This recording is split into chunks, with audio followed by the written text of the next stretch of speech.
Well, the first thing I'll say is how do we move forward? What does that really mean? Who is this we? Right. It might mean, for whoever's asking the question, how do I move forwards? Yes. We can be kind of theoretical. Right. And frustrating, because, in fact, I put this in the introduction to one of my books, that I've become a little tired of, kind of books on policy and stuff, and here's what we should do. We should switch over to renewable energy. We should do this. Well, great, but I'm not we. I'm just me. And merely providing the correct answer as if it would go to teacher and teacher would make the correct decision based on the information. It kind of assumes a faith in the way that decisions are made collectively in our society that is not warranted.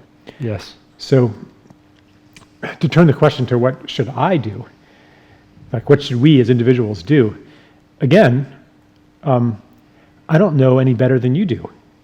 In fact, I couldn't know better than you do what you should do, because I'm not in the totality of your situation. But I would say then, and I'm not going to say, well, fighting against climate change is more important than getting money out of politics, and less important than the refugee crisis, and more important than ending racism, and less important than having gender-neutral bathrooms. And different people are impassioned and called by different ways by different issues, and not just kind of public issues, but like maybe the most important thing you could be doing is to be at the bedside of your grandmother who is going through the dying process.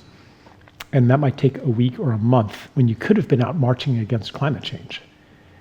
And instead you're just with a person who's going to be dead anyway. So a lot of the logic that we use to kind of weigh options and like, I think some of that is part of the problem. And so really the way I would answer that question is really you already know what to do. On maybe not intellectually, but when you are called by something, you know what that feels like. And if nothing is calling you, instead of living enslaved to this, I've got to be doing something, maybe the time is not to do anything.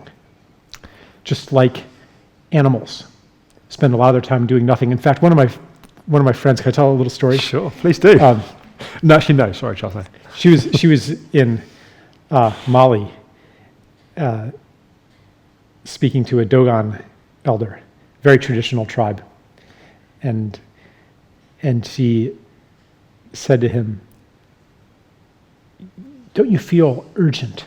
Because he knew, like, he was not oblivious to the things happening on the planet and to his people and to their land, and to his country. And she said, "Don't you feel urgent to do something about this? Don't you feel this urgency?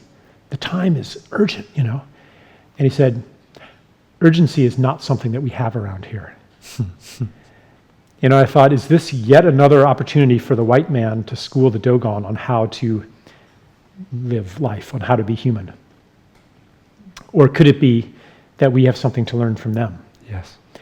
So, again, I'm not telling anybody don't do anything.